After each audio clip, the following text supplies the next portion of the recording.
Puji Tuhan, puji Tuhan. Akhirnya berdiri di tempat ini ya Ibu Fania. Terima kasih sebelumnya untuk kepercayaan dan undangannya di tempat ini. Buat teman-teman dari youth di tempat ini, salam kenal.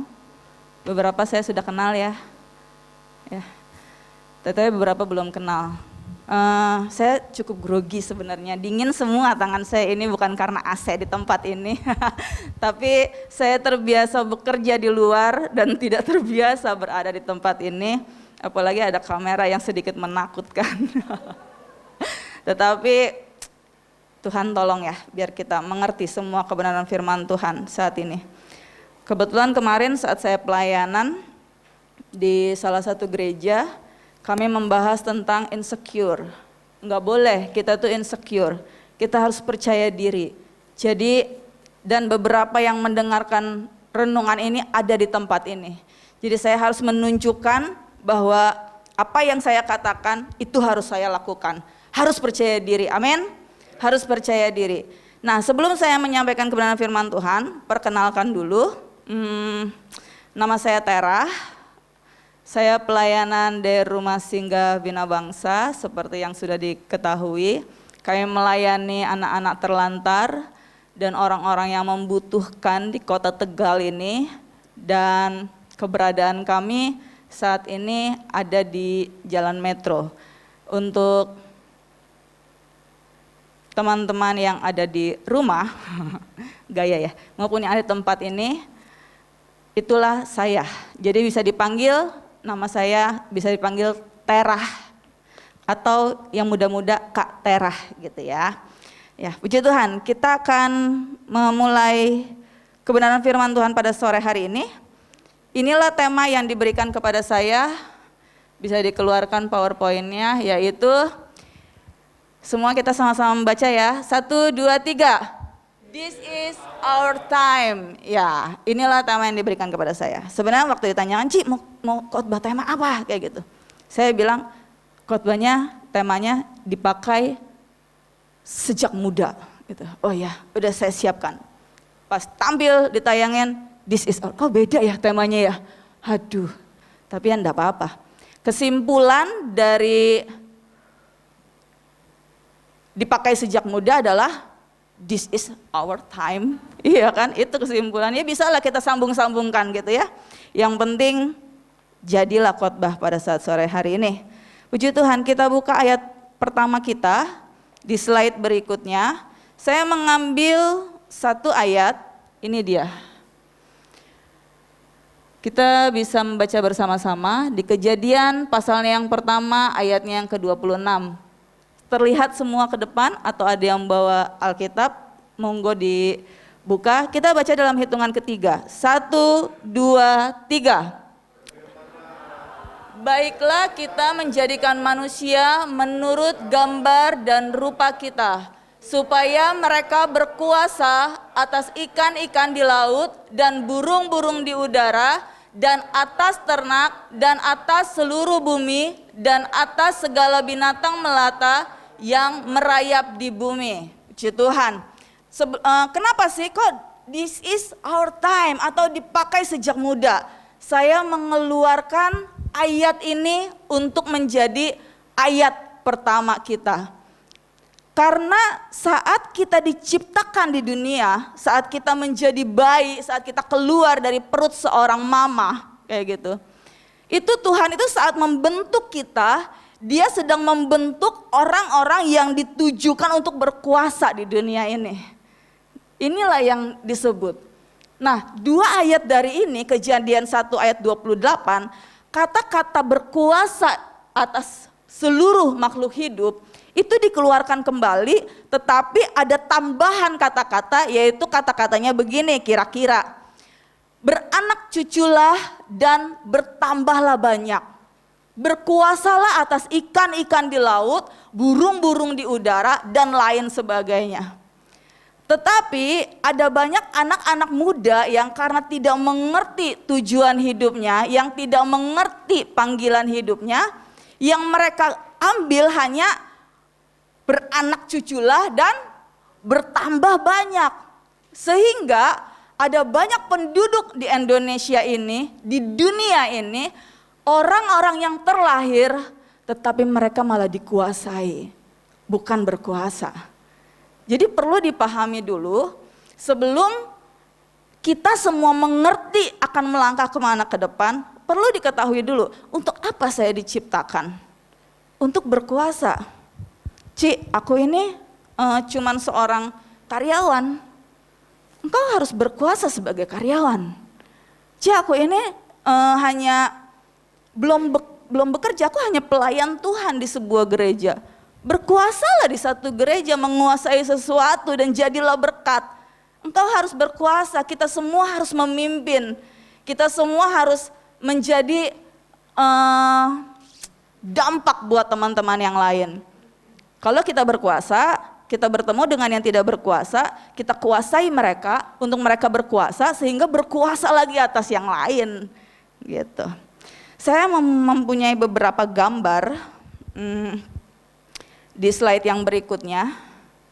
Ini adalah contoh-contoh gambar di mana kurangnya pengertian untuk apa saya diciptakan, sehingga yang hanya diambil beranak cucu, pacaran, ya anak-anak muda pacaran nggak ngerti, loh pacarmu siapa? Ini gitu, kok pacarmu seperti itu? Ya nggak apa-apa, wong aku cinta kok sama dia kayak gitu. Pokoknya yang penting cinta. Nah akhirnya karena tidak tahu tujuan mau dibawa kemana, sehingga terbentuklah satu keluarga dan terjadilah keturunan-keturunan yang tidak mengerti tujuan dan berikutnya. Tuhan ingin memakai kita, amin. Amin. Ada lagi satu di gambar yang terakhir, belum ayat terakhir itu. Nah inilah dari keluarga broken sehingga terpecahlah keluarga dan banyak anak-anak muda yang tidak tahu kalau dirinya tuh mau dipakai Tuhan.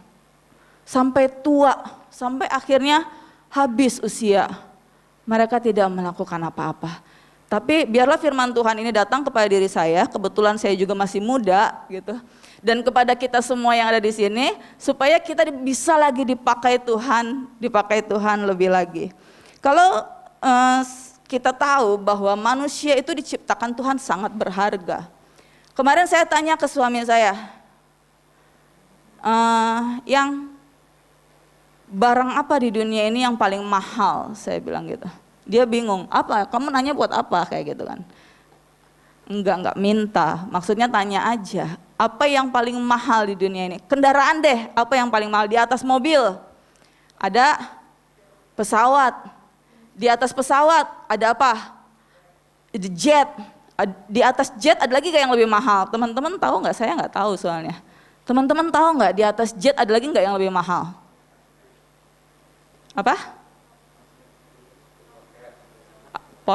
Roket. Atau apa yang lebih mahal? Ya, pastinya orang yang menciptakan barang yang mahal itu mengeluarkan biaya yang begitu mahal, mengeluarkan sesuatu untuk memperoleh pendidikan sehingga bisa menciptakan barang yang mahal itu, betul? Dan saat jet itu atau roket itu atau apapun yang paling mahal diciptakan, setelah itu barang itu dibawa di sebuah lokasi tempat anak-anak bermain, di mana anak-anak tidak mengerti itu apaan gitu. Yang mereka tahu adalah mereka sedang bermain lempar-lemparan barang, atau ada yang melempar batu dan sebagainya. Sehingga di lokasi itu jet itu tidak berfungsi dan karena dilempar-lempar menjadi rusak. Anak-anak yang merusaknya tidak tahu rasanya bagaimana jet itu rusak. Yang mereka tahu itu apaan? Ih bagus ya, dilempar-lemparin sama mereka. Tetapi yang menciptakannya saat melihat jet itu rusak, yang menciptakannya itu pasti, aduh anak-anak ini kenapa menghancurkannya? Sehingga jet itu tidak berfungsi lagi. Hancur hati orang yang menciptakannya. Demikian juga Tuhan. saat menciptakan kita jauh lebih berharga dari jet itu, betul? Jauh lebih berharga. Firman Tuhan bilang manusia itu adalah ciptaan Tuhan yang paling berharga. Dijaganya seperti biji matanya Tuhan. Sebegitu berharganya. Jangan sampai keadaan kita ini berada di salah tempat. Sehingga tidak ada yang menghargai kita, tidak ada yang membuat kita berfungsi sehingga kita menjadi mati. Dan kalau misalnya kita berada di tempat yang tidak tepat dan kita menjadi mati, fungsi kita salah, terjadilah hal-hal seperti ini. Ngerti ya, di sini ada anak-anak yang kami layani. Mereka terlahir tidak memiliki keluarga yang bahagia. Karena apa? Karena orang tuanya tidak tahu tujuan diciptakannya mereka, tujuan pernikahan, tujuan memiliki anak. Jet itu saat sesuatu yang mahal dirusak, itu penciptanya itu kesel banget gitu. Mengerti ya maksud saya sampai di sini ya? Mengerti ya? Teman-teman semua nyiptain sesuatu, dirusak itu keselnya minta ampun. Begitupun Tuhan.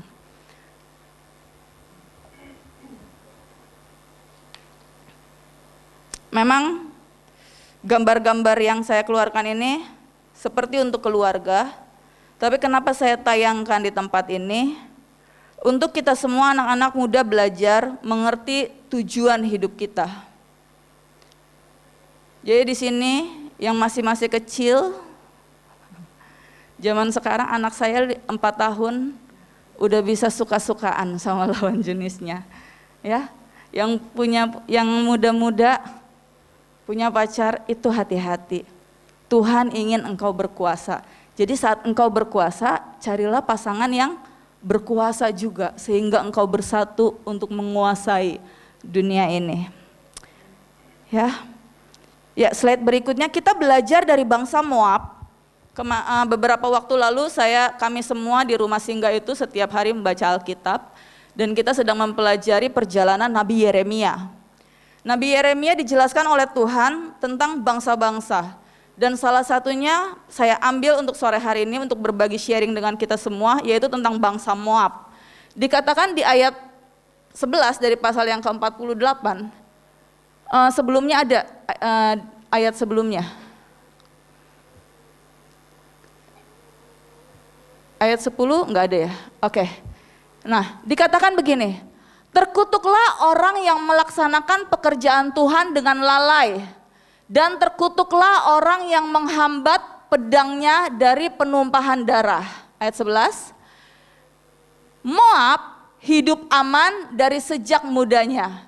Dia hidup tenang seperti anggur di atas endapannya, tidak dituangkan dari tempayan ke satu tempayan yang lain, tidak pernah masuk ke dalam pembuangan, sebab itu rasanya tetap padanya dan baunya tidak berubah. Ayat yang terakhir. Kami telah mendengar tentang keangkuhan Moab, alangkah angkuhnya dia, tentang kesombongannya, keangkuhannya dan kecongkakannya, tentang tinggi hatinya. Aku ini kenal kepongkahannya, demikian firman Tuhan, tidak benar cakapnya dan tidak benar perilakunya. Kita belajar dari Moab. Moab ini adalah bangsa yang dipilih Tuhan untuk menjadi pemimpin. Ya, sama seperti kita semua. Dilahirkan untuk menjadi seorang pemimpin. Amin. Amin, dilahirkan untuk menjadi seorang pemimpin. Pemimpin, ingat pemimpin. Tetapi yang kita pelajaran dari bangsa Moab apa? Dia lalai dalam melakukan firman Tuhan. Apa yang firman Tuhan disampaikan kepada dia, dilanggar sama dia. Sombong, karena kehidupannya sejak muda aman-aman saja. Dan Tuhan akhirnya menghukum dia, menjadi bangsa yang terhukum. Pesan firman Tuhan dari bangsa Moab ini tidak boleh lalai dalam melakukan firman Tuhan. Tidak boleh lalai. Kita harus menjadi anak muda yang peka akan firman Tuhan. Oke, itulah yang saya ambil dari Alkitab. Ada beberapa lagi nanti dari Alkitab. Tapi sebelumnya saya ingin sharing tentang kehidupan saya, boleh ya? Saya ini melayani Tuhan di Rumah Singgah Bina Bangsa di Kota Tegal khususnya 8 tahun. 8 tahun, tetapi total pelayanan saya untuk bermisi itu 10 tahun. Sebelumnya saya sekolah Alkitab dan praktek. Total melayani Tuhan full itu saya totalnya berarti sudah 12 tahun. Bukan waktu yang singkat. Waktu saya memutuskan untuk pelayanan di Rumah Singgah Bina Bangsa ini, saya benar-benar sendirian teman-teman. Sendirian. Saat saya bilang tentang pelayanan saya nih, saya bilang impian saya. Teman-teman di sini punya impian ya? Punya impian ya. Saat bilang ke si A, aku punya impian nih, gini gitu. Si A bilang, buat apaan sih? Saat saya bilang ke si B, aku mau gini. Mereka bilang, hati-hati loh pelayanan kayak gitu. Fungsinya apa? Gunanya apa? Katakan. Tetapi saya memiliki suami, kami waktu itu hanya berdua, karena kenapa saya bersama suami saya pun ada ceritanya gitu. Saya bersama dengan suami saya karena saya di sini tahu tujuan hidup Tuhan dalam hidup saya. Saya pilih suami yang punya tujuan yang sama, sehingga kami bersatu hanya berdua. Kami jalanin itu, kami tekunin sampai sekarang. Jumlah orang yang kami layani sudah banyak, walaupun banyak masih sedikit yang kemungkinan berhasil. Gitu. Tapi saya memulainya dan waktu berjalan sehingga saat ini saya bisa berada di Kota Tegal dan bisa dikenal cukup banyak orang tentang Rumah Singgah Bina Bangsa ini dan terus berkembang dan saya ingin Tuhan memberkati saya untuk terus berkembang sehingga nanti bisa menolong lebih banyak orang lagi. Itu saya. Saya juga membawa kesaksian tentang anak-anak Rumah Singgah yang kami layani. Mereka terlahir bukan dari keluarga yang baik-baik. Bukan dari orang tua yang membesarkan mereka, bukan. Tetapi saat mereka masuk Rumah Singgah, mereka menyampaikan impiannya kepada kami. Kami jelas merasakan bagaimana punya mimpi ditolak. Lebih menyakitkan daripada cinta ditolak. Lebih sakit. Kali, nggak tahu, saya nggak pernah cinta ditolak-tolak gitu. Tetapi anak-anak ini menyampaikan impian dan saat menyampaikannya ke kami, tujuannya apa? Sehingga detik ini kami mulai untuk mensupport mereka dan dimulai dari 5 tahun sekarang ini 2021, 5 tahun ke depan itu kalau Tuhan izinkan ada anak-anak kami yang tadinya tidak punya keluarga yang harmonis, broken home, lain-lain dan sebagainya, impian tidak punya, harusnya putus sekolah dan sebagainya. Tetapi anak-anak kami sekarang ini 5 tahun ke depan, kalau mereka setia, kalau mereka taat, ada anak-anak kami yang sudah ada di kapal, kerja di kapal, menjadi kapten, amin. Ada anak-anak kami yang sudah menikah, membentuk sebuah keluarga yang bahagia. Ada anak kami yang, aku pengen jadi admin sekolah komputer. Setelah itu saya percaya 5 tahun ke depan dia akan menjadi admin yang lebih diberkati lagi. Ada banyak anak-anak kami yang dimulai dari saat ini sudah memulai dulu. Mereka nggak ada keluarga sekali lagi. Mereka nggak punya uang yang banyak. Mereka hanya punya kemauan dan puji Tuhan berada di Rumah Singgah kami. 5 tahun ke depan, kalau mereka taat dan setia, mereka akan jadi sesuatu. Sia-sia bukan kalau dimulai dari sekarang, adik-adik semua di sini tidak memiliki impian apapun. Sia-sia, sayang. Dimulai dari sekarang. Saya bilang ke anak-anak kami, apa impianmu? Mulai dari sekarang tekunin di situ. Kalau impianmu ingin menjadi pendeta mesti rajin-rajin ke gereja. Kalau impianmu mau kerja di kapal, ada 2 anak kami yang akan kerja di kapal, yang masuk sekolah pelayaran, perkapalan gitu. Dan kami tidak, ya udah deh di SMA ini aja yang gratis. Enggak, yang masuklah ke pelayaran, mereka akan dibentuk menjadi seorang pelayar, menjadi seorang yang bekerja di kapal.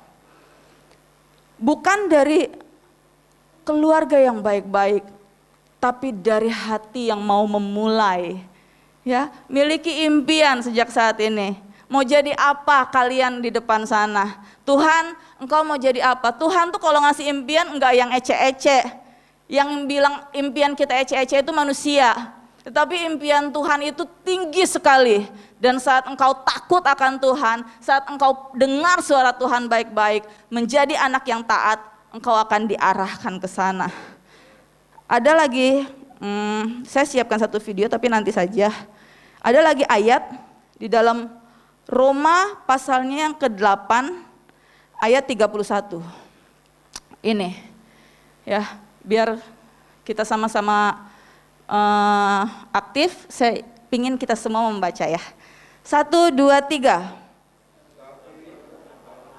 Yang akan kita katakan tentang semuanya itu, jika Allah di pihak kita, siapakah yang akan melawan kita? Ya, ini ayat yang pertama. Roma 8 ayat 31 sampai 39 ini berbicara tentang perjuangan iman. Salah satu poin yang harus kalian miliki untuk masa depan yang berhasil itu adalah iman.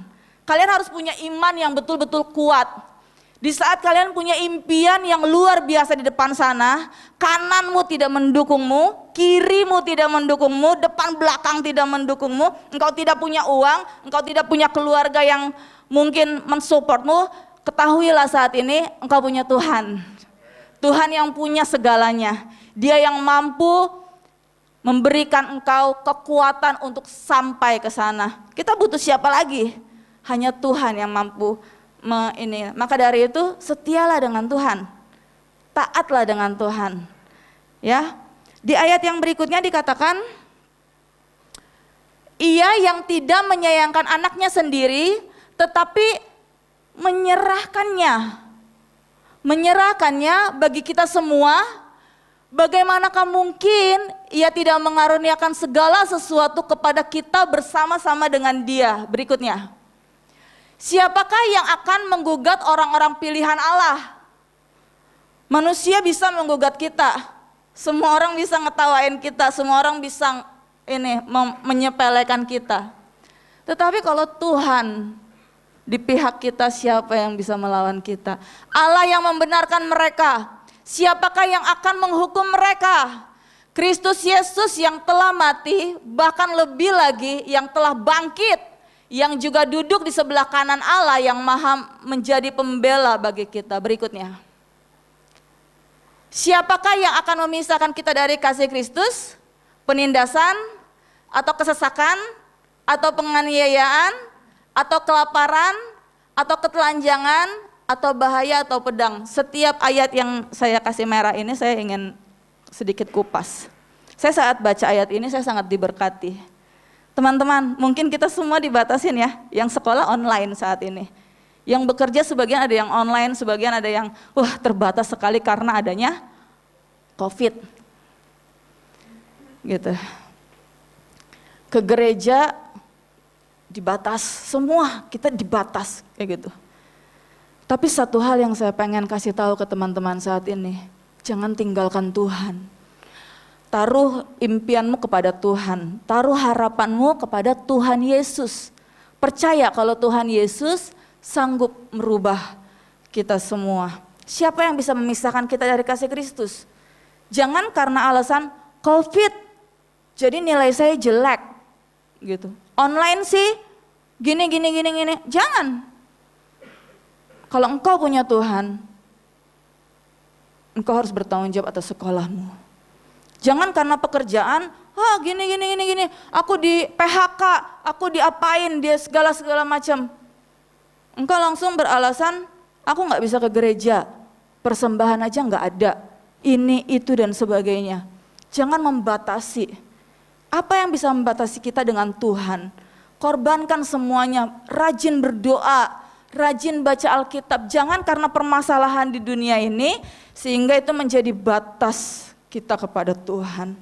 Saat kita mengandalkan Tuhan, siapa yang bisa memisahkan kita dari kasih Kristus? Di saat COVID banyak ya, keluarga saya pun ada yang meninggal karena COVID. Saat ini keluarga kami di Bogor ada yang sedang terkena COVID juga. Kalau kemarin-kemarin COVID nggak kena anak-anak, sekarang kena anak-anak. Ada kami kontak teman saya, anak usia 1 tahun ke bawah udah kena COVID. Sepupu keponakan kami kena COVID. Anak yang nggak tahu. Tetapi saya selalu percaya, saya selalu bilang kepada mereka semua, andalkan Tuhan. Siapa yang bisa memisahkan kita dari kasih Tuhan? Maka dari itu kalau masih punya Tuhan, hidupmu aman, tentram, dilindungi oleh Tuhan, baik dalam segala hal apapun.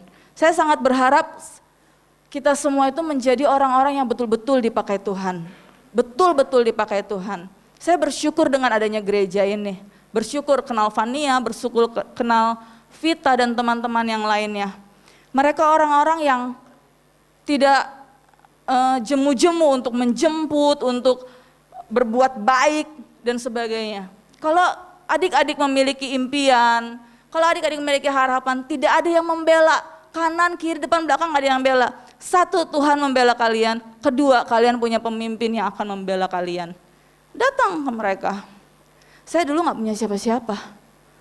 Gak punya siapa-siapa, hanya punya Tuhan dan keluarga yang mendukung. Dan bisa berdiri sampai saat ini. Ya, terus maju di dalam Tuhan. Mulai sekarang nih, this is our time, this is my time, ini loh waktunya kita. Pikirkan tujuan hidupmu. Jangan main-main. Bukan waktunya lagi untuk kita, lihat nantilah, bagaimana nantilah hidupnya kita. Enggak, dimulai dari detik ini, dimulai dari sekarang waktunya, engkau akan menjadi apa di 5 tahun ke depan. Jadi pikirkan dari sekarang. Ini ada yang kecil-kecil di sini. Dari yang mendengarkan sampai yang tidur. Tapi kalau kalian punya impian, ya, kalau kalian punya impian, engkau akan sampai ke sana. Ini yang kecil-kecil, entah ada yang SD ya, ini anak-anak kami yang kecil ini, yang tidur pun anak kami. Ya, ini impiannya apa? Berarti 5 tahun ke depan dari SD udah tahu SMP-nya mau masuk kemana. Yang SMP 5 tahun ke depan mau jadi apa? SMA-nya udah tahu mau masuk kemana. Bagaimana syaratnya untuk masuk SMA itu? Kejar dari sekarang. Minta Tuhan, tolong kasih saya kepintaran. Tolong kasih saya kasih-Mu. Siapa yang bisa memisahkan? Puji Tuhan. Amin semuanya. Kita baca lagi slide berikutnya. Ini cukup panjang. Ya, dilanjutin saja. Saya tidak akan membahas lebih panjang lagi, lanjutin. Oke, inilah kami. Tidak semua orang harus hancur, teman-teman. Engkau mungkin terlahir dari keluarga yang hancur. Tapi kalau engkau tahu tujuan hidupmu, engkau bisa menciptakan keluarga yang utuh, keluarga yang bahagia. Lihat berikutnya lagi. Ya. Indah bukan? Kenapa bisa indah? Karena mereka ini mengerti tujuan hidupnya. Pacaran dengan si A tahu akan dibawa kemana. Gitu. Mengerti. Ada yang menikah punya anak baru ngomong, loh kapan ya dia mati? Kenapa jatuh cinta dari kemarin-kemarin? Karena menyesal. Tapi kalau misalnya sudah satu hati, nih impian saya ini, kamu dukung nggak? Diuji, dukung nggak dari sebelum menikah? Baru terciptalah keluarga yang bahagia. Nah inilah kita waktu kecil punya mama papa yang baik. Dan saat orang tua, papa tahu tujuan hidupnya, mama tahu tujuan hidupnya, anak-anak kita akan tahu tujuan hidupnya kemana. Gitu ya. Puji Tuhan, puji Tuhan. Slide berikutnya. Ini contoh-contoh tokoh Alkitab yang dipakai Tuhan sejak muda. Sebelah kanan sana itu Yusuf. Tahu semua kisah Yusuf? Yusuf itu bukan anak yang tahu-tahu kaya menjadi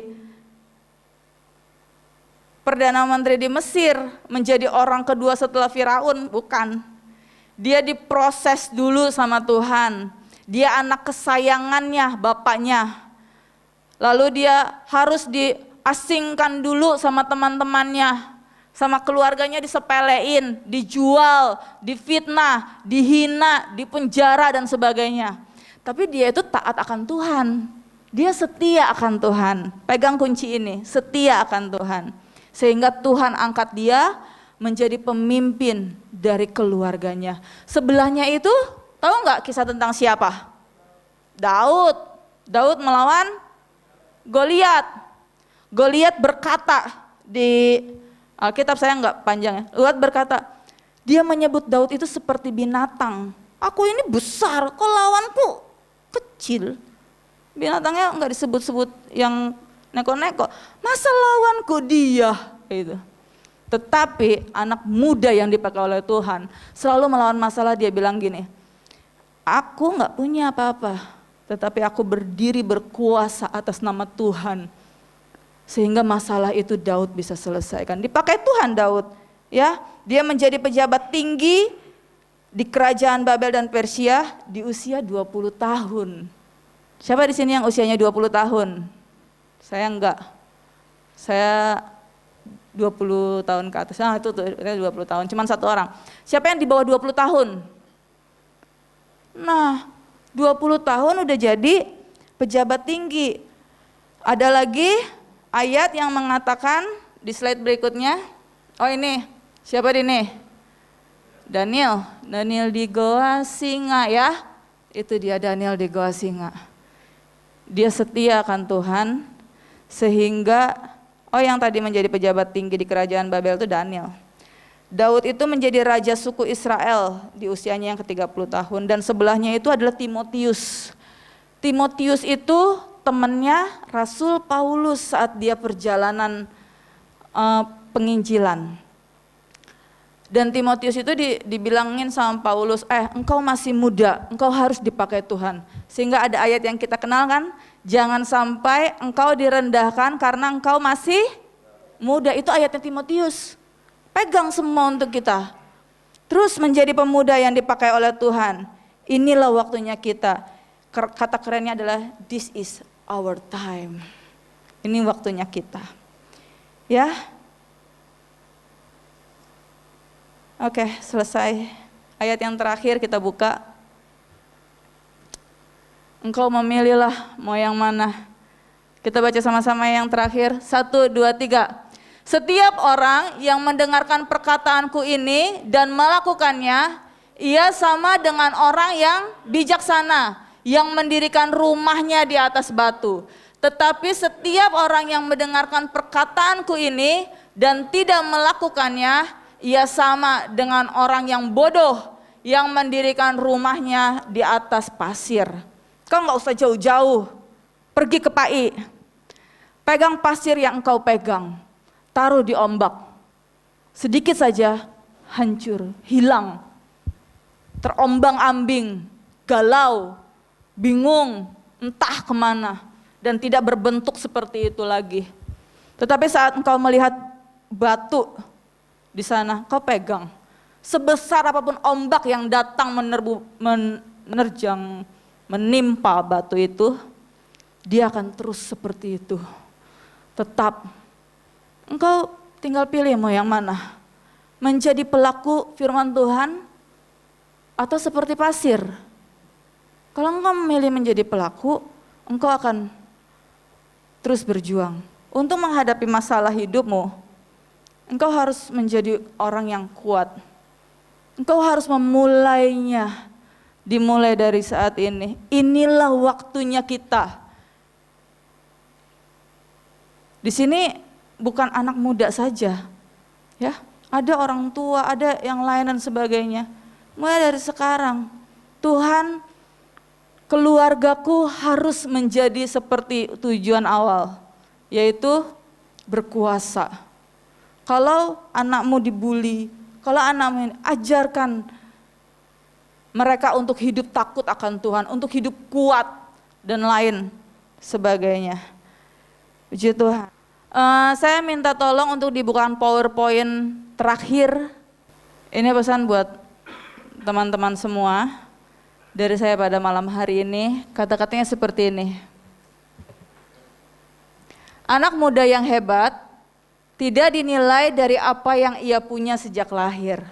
Engkau boleh menjadi orang kaya, ya, engkau boleh memiliki semua apa yang engkau punya. Tetapi dinilai dari apa yang ia mulai sejak saat ini bersama dengan Tuhan. Amin. Mulailah semuanya bersama-sama dengan Tuhan. Saya berharap 5 tahun ke depan saya akan bertemu dengan teman-teman semua lagi dan kita bisa menjadi sesuatu di kemudian hari. Tuhan pakai kita semua, ini waktunya kita, this is our time, amin. Milikilah impian dan teruslah bergerak bersama dengan Tuhan. Saya serahkan kepada Fania. Tuhan Yesus memberkati kita semua. Puji Tuhan. Yuk teman-teman, kita sama-sama bangkit berdiri. Tadi firman-Nya sungguh sangat meneguhkan ya. Sepanjang tadi siang sebelum ibadah hari ini, saya tuh doa ke Tuhan gitu. Maksudnya Tuhan, sebenarnya Tuhan tuh mau apa sih? Tuhan tuh cuma kasih satu kata dan saya benar-benar sungguh gak janjian dan gak dibuat-buat. Tapi kata-kata itu memerintah. Saya gak janjian sama Citera, gak sengaja kayak Cici khotbah apa, kita janjian yuk. Beneran gak sengaja. Tapi kata-kata yang kuat di hati saya dari tadi itu adalah memerintah. Dan tadi Citera itu sharing bagus banget, dia berkata bahwa di Kejadian, Tuhan berkata bahwa dia mau kita berkuasa atas seluruh ikan-ikan, burung-burung di udara dan semuanya. Tapi tahu nggak teman-teman yang ajaib? Bahkan di kitab Wahyu pun dikatakan Tuhan mau kita memerintah bersama dengan Dia. Bayangkan di awal Tuhan mau kita berkuasa. Dan sepanjang jalan ini sampai di akhir zaman, sampai nanti saat kita diangkat di awan-awan, Tuhan gak pernah sekalipun merubah rencananya. Dia tetap mau kita memerintah bersama Dia. Sepanjang hari ini cuma kata-kata itu yang keluar dari hati saya, memerintah. Saya tuh bener-bener gak ngerti dan gak janjian sama Citera. Cuma kata-kata itu kuat banget di hati saya, memerintah. Yuk teman-teman, kita tutup mata kita. Benar seperti yang Citera bilang tadi. Yuk kita sama-sama mulai pikirkan sebenarnya apa sih yang Tuhan mau dalam hidup kita. Kalau Tuhan berkata di awal bahwa kita harus berkuasa, dan di akhir Tuhan tetap menutup dengan kata memerintah bersama dengan Dia. Gak mungkin kita di dunia diciptakan biasa-biasa aja. Gak mungkin orang yang lahir bahkan di keluarga berantakan diciptakan untuk menjadi biasa saja. Gak mungkin orang yang lahir yang ada di dunia ini, apalagi kita-kita yang mengenal Tuhan, diciptakan untuk menjadi sekadar ada di dunia ini. Kita lagi dilatih teman-teman. Dan tujuan akhirnya sama dengan tujuan awal kita diciptakan, yaitu memerintah bersama Dia. Mari kita sama-sama angkat hati kita. Mari kita sama-sama puji dan sembah Dia. Mari kita tanya ke Tuhan apa yang Dia rencanakan dalam hidup kita. Kita gak pernah diciptakan untuk menjadi biasa teman-teman. Kita gak pernah diciptakan untuk menjadi biasa sekadar ada di kota ini. Ya, saya mengucapkan banyak terima kasih buat pelayanan dari Citera, Ko Vincent dan Ko Yefta. Terima kasih karena benar-benar ini memberkati kita semua. Dan kita percaya bahwa kita di tempat ini tidak pernah diciptakan untuk menjadi biasa. Setuju? Kita diciptakan untuk menjadi pemimpin-pemimpin di generasi kita bahkan sampai selama-lamanya. Dan teman-teman, nanti kita akan ada ibadah lagi dan ibadahnya itu kita setiap bulan. Jadi kita nggak setiap minggu, tapi kita ibadah setiap bulan. Dan ibadah berikutnya itu akan dibawakan oleh Hadasa. Akan dibawakan Hadasa itu pada tanggal 23 Juli 2021 jam 6 di tempat ini. Beliau itu adalah orang yang luar biasa juga. beliau punya satu pelayanan namanya Harvey Center. Mereka memberi makan buat orang-orang di di Semarang, terus di Jakarta juga. Dan teman-teman, dia itu baru seumur Tavita, baru seumur 24 tahun. Tapi dia sudah dipakai Tuhan, dan saya percaya hal yang sama itu juga ada dalam hidup kita. Di sini yang muda-muda, ayo udah gak zamannya kita melayani Tuhan baru waktu kita tua. Tapi ini zamannya kita melayani Tuhan sejak masa muda kita. Dan percaya hidup kita pasti berubah bersama dengan Tuhan. Jadi jangan ketinggalan tanggal 23 Juli 2021 jam 6 di tempat ini dengan Hadasah Gloria. Dijamin pasti kalian nggak nyesel kalau ikut. Ini kita dalam untuk mengumpulkan dana untuk kegerakan youth di tempat ini, kita menjual kaos dengan tema The Disciple dan harganya hanya 80.000 untuk semua ukuran. Jadi kalau ada yang berminat mau pesan kaosnya, boleh menghubungi Ellen di belakang atau boleh kontak ke nomor di atas. Boleh dicatat 0896 9623 2133. Dah. Puji Tuhan, mari kita tutup ibadah kita dan kita doakan persembahan kita pada malam hari ini. Tetap semangat ya semuanya, Youth Explosion, tetap semangat semuanya. Tuhan memberkati kalian semua. Om, Tante, terima kasih untuk kesempatannya. Tuhan berkati. Mari kita berdiri yuk, kita berdoa untuk menutup ibadah kita malam hari ini. Terima kasih Tuhan Yesus, terima kasih Tuhan Yesus. Terpujilah namamu Tuhan, Engkau Allah yang memberkati youth di tempat ini. Engkau Allah Tuhan Yesus yang melihat kerinduan hati mereka saat mendengarkan kebenaran firman-Mu. Jadikan mereka batu-batu karang-Mu Tuhan Yesus. Sehingga saat mereka melangkah mulai detik ini untuk mencapai impian-impian mereka. Untuk mencapai segala sesuatu yang mereka inginkan Tuhan Yesus. Mereka tetap teguh, mereka tidak goyah. Mereka tetap dalam fokus, dalam perlindungan dan tujuan Tuhan. Jadikan kami Tuhan pemerintah-Mu. Jadikan kami Tuhan Yesus orang-orang yang Engkau pakai Tuhan. Jadikan kami orang-orang yang bisa membanggakan Engkau. Engkau tidak pernah salah menciptakan kami. Tetapi Tuhan Yesus kami akan buktikan dimulai dari hari ini. Kami akan melangkah bersama-sama dengan Tuhan. Berkati Tuhan Yesus kami semua. Kami juga tadi sudah membawakan persembahan. Tuhan, Engkau tahu ini hanyalah benda mati. Tapi kami percaya saat benda mati ini diserahkan ke dalam tangan-Mu, ini akan hidup untuk pekerjaan-Mu. Maka dari itu Engkau berkati dan untuk tangan-tangan yang telah memberi, Tuhan berkati berlipat-lipat kali ganda. Terima kasih Tuhan. Kalau sebentar kami akan pulang, Tuhan sertai kami di perjalanan sampai di rumah kami dengan selamat, dan kami akan terus perjuangkan kehidupan kami untuk kemuliaan nama-Mu. Tutup bungkus kami dengan kuasa darah-Mu dan pakai kami.